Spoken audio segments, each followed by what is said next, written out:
Dispatch, already in pursuit.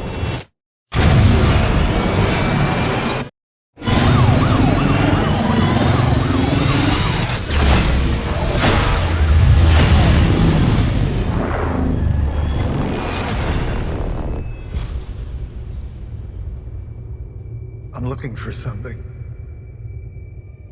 Something I do not understand.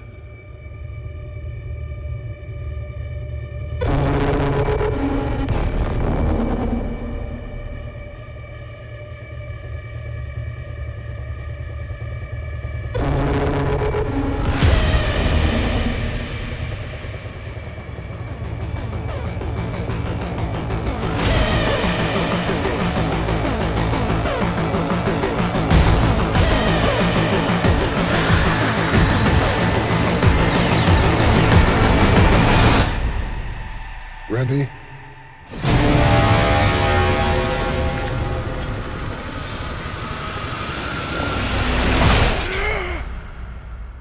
Because there's no going back.